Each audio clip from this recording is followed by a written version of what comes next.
Assalamualaikum warahmatullahi wabarakatuh. Nama saya Jasmine Ramadanti, NIM 155. Untuk yang berikutnya yaitu ada uji non-parametrik. Uji statistika ini didasarkan pada dua pertimbangan, yaitu yang pertama jenis pengukuran data, yang kedua bentuk distribusi populasi. Nah, kelebihan dari uji non-parametrik ini adalah digunakan pada data skala nominal atau ordinal. Yang kedua, digunakan untuk sampel kecil dan tidak memerlukan informasi populasi. Yang ketiga, pada umumnya mudah dipahami daripada uji parametrik. Nah, keterbatasan dari uji non-parametrik ini yaitu ada yang pertama, ketika menggunakan data skala nominal atau ordinal, setiap data hasil perhitungan tidak diperlukan dalam uji ini, sehingga data hasil perhitungan ini akan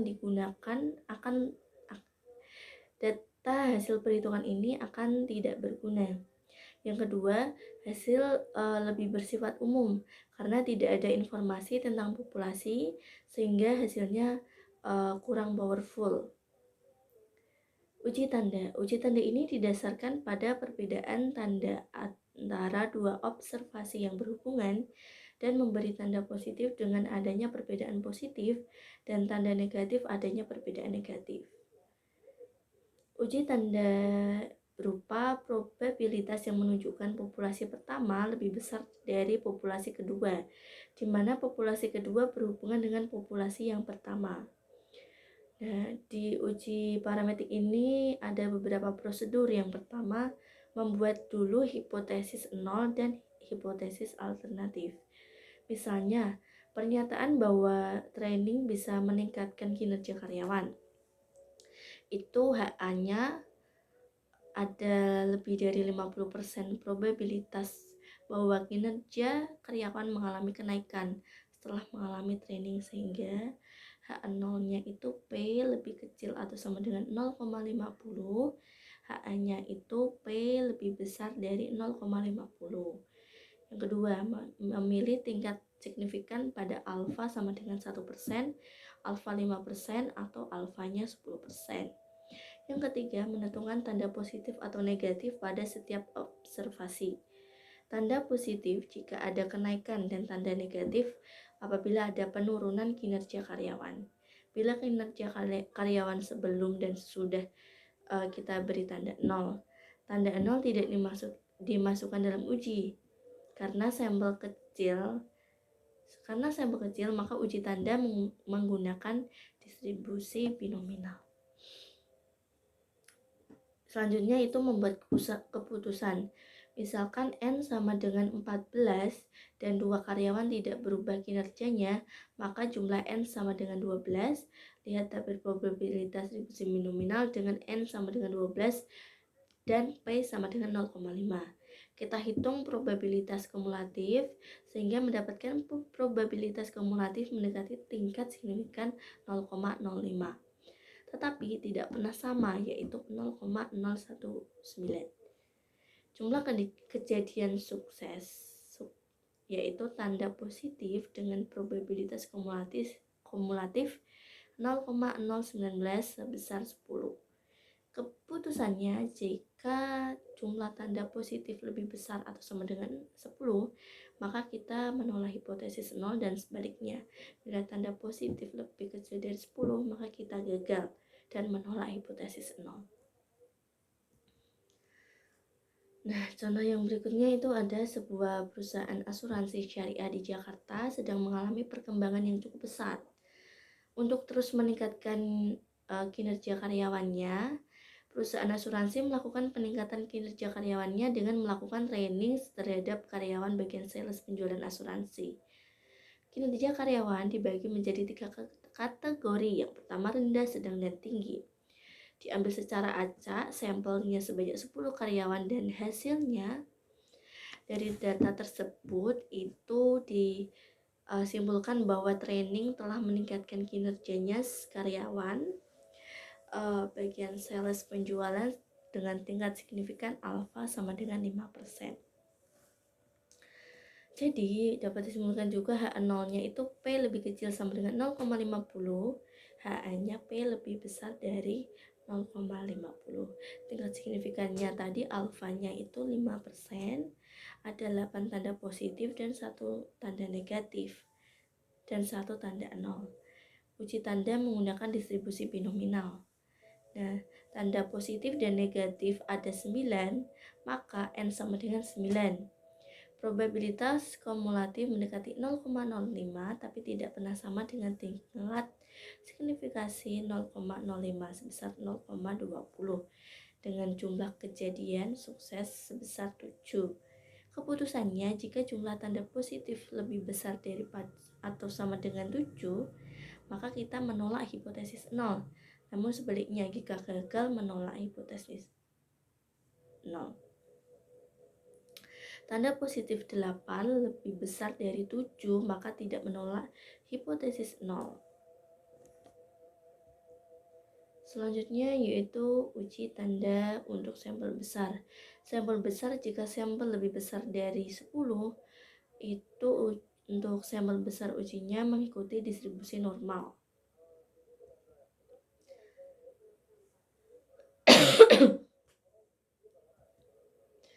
Contoh berikutnya yaitu Departemen Pemasaran Perusahaan Makanan Ringan ingin mengetahui bagaimana respon konsumen terhadap produk kacang. Apakah menyukai rasa bawang atau asin? Sampel sebanyak 100 responden diambil secara acak, rasa bawang ditandai dengan positif dan rasa asin ditandai dengan negatif. Dari 100 responden tersebut, 60 menyukai rasa bawang dengan derajat 5%, maka kita bisa menyimpulkan bahwa memang terdapat perbedaan selera konsumen.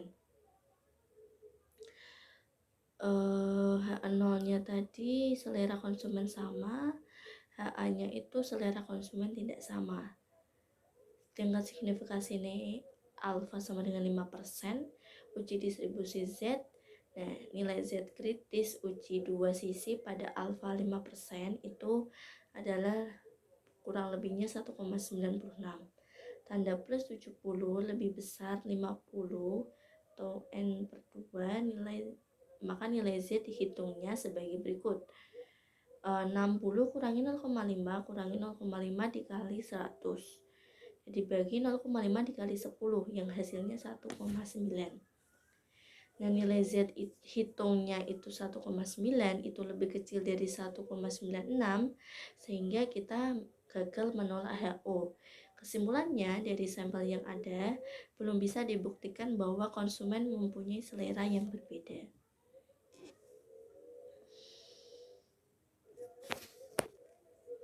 Selanjutnya ada uji hipotesis median. Uji median dilakukan dengan uji tanda. Tanda positif untuk observasi di atas hipotesis median, tanda negatif untuk observasi di bawah hipotesis median, dan observasi sama dengan hipotesis median, maka tandanya 0, sehingga bisa dihilangkan observasi ini. Produk uji tanda untuk median ini sama dengan uji tanda sebelumnya. Selanjutnya itu ada uji ranking tanda Wilcoxon. Uji ranking tanda Wilcoxon ini ada dua definisi, yaitu uji statistika perbedaan dua sampel dependen di mana datanya skala ordinal, dan yang kedua data tidak berdistribusi normal. Nah, adapun prosedur atau langkah uji ranking tanda Wilcoxon, itu yang pertama, mencari perbedaan skor antara dua sampel yang diambil. Yang kedua, mencari nilai absolut perbedaan skor dua sampel tersebut. Jika perbedaannya 0, maka kita tidak masukkan dalam analisis. Melakukan ranking nilai absolut dari yang terkecil sampai yang terbesar. Yang keempat, jumlah ranking paling kecil disebut dengan T, digunakan untuk uji statistika. Yang kelima, membandingkan nilai kritis distribusi Wilcoxon dengan nilai T yang kita cari. Jika nilai T lebih besar dari nilai kritisnya, maka gagal menolak hipotesis 0.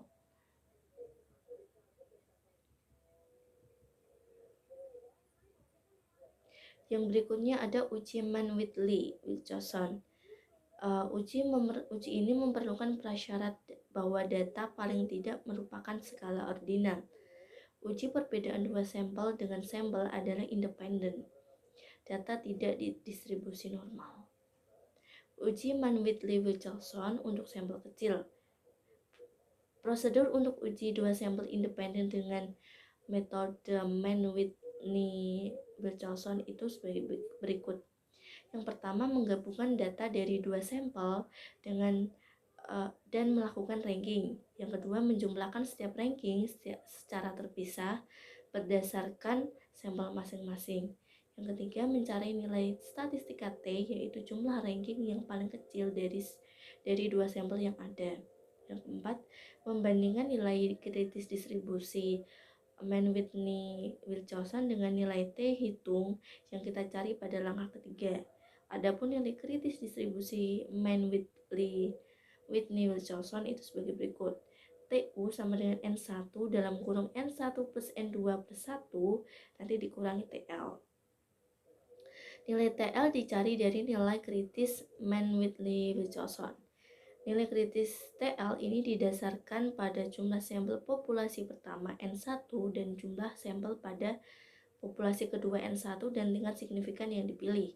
Jika T1 lebih kecil dari atau lebih besar dari TL, maka menolak hipotesis 0, dan sebaliknya jika nilai T di antara TU dan TL, maka gagal menolak hipotesis 0. Nah, uji yang berikutnya itu uji Mann-Whiteley-Wilson untuk sampel besar. Bila sampel lebih besar dari 10, uji statistika Mann-Whiteley-Wilson mengikuti distribusi Z. Ada lembaga riset. Adapun nilai Z hitung untuk uji Mann-Whiteley-Wilson sampel besar sebagai berikut. Z sama dengan R kurangi setengah dalam kurung N1 plus N2 plus 1 dibagi akar dari 1/12 N1 kali N2 di dalam kurung N1 plus N2 ditambah 1. Yang berikutnya yaitu uji Kursal-Wallis. Uji Kursal-Wallis adalah uji alternatif ANOVA ketika data yang kita punyai merupakan data dalam skala ordinal dan di distribusi data tidak mengikuti distribusi normal. Uji Kursal-Wallis ini membutuhkan data sampel yang bersifat independen. Hipotesis 0 atau HO menyatakan bahwa sejumlah K populasi mempunyai distribusi sama, sedangkan hipotesis alternatifnya atau HA menyatakan bahwa sejumlah K populasi tidak mempunyai distribusi yang sama. Nilai statistika Kursal-Wallis itu dicari dengan yang pertama, semua sampel dikelompokkan dulu menjadi satu. Yang kedua, melakukan ranking. Jika ada ranking yang sama, nilainya dicari dengan rata-rata. Yang ketiga, dihitung dari Kursal-Wallis. Contohnya, KW sama dengan 12 per N kali dalam kurung N plus 1 dalam kurung ER1 kuadrat per N1 ditambah ER2 kuadrat per N2. Nanti seterusnya baru dikurangi 3 kali N plus 1. Berikutnya uji korelasi ranking Spearman. Korelasi menunjukkan keeratan hubungan antara satu variabel dengan variabel lainnya. Besarannya eratan hubungan antara dua variabel dihitung dengan koefisien korelasi. Analisis korelasi digunakan untuk mencari keeratan antara dua variabel dalam skala ordinal. Uji korelasi dari dua variabel skala ordinal ini bisa diuji dengan menggunakan uji korelasi ranking dari Spearman. Uji signifikansi koefisiensi korelasi yang pertama hipotesis 0 dan hipotesis analisisnya itu sebagai berikut. Hipotesis 0 mengatakan bahwa tidak ada korelasi antara dua variabel, sedangkan hipotesis alternatifnya mengatakan terdapat korelasi. Yang kedua, memilih tingkat signifikan pada alfa sama dengan 5%. Yang ketiga, menentukan uji statistika korelasi Spearman. Yang keempat, membuat keputusan. Keputusan yaitu uji statistik untuk sampel lebih dari 8 adalah mengikuti distribusi T dengan derajat kebebasan DF sebesar N-2. Uji signifikansi koefisiensi dapat dihitung. HO mengatakan tidak ada korelasi positif antara ranking hasil training dan rata-rata penjualan setelah training. Ini tuh dari soal yang di atas tadi. Yang kedua, memilih signifikasi alfanya 5%. Terus nilai T kritis dengan satu sisi pada tingkat signifikasi 5% dengan DF 8 sebesar 1,860, sedangkan nilai T hitungnya sebesar 7,75 itu lebih besar dari nilai kritisnya 1,860 sehingga menolak hipotesis 0. Jadi kesimpulannya bahwa dari sampel yang ada terdapat korelasi positif antara ranking hasil training dengan ranking penjualan.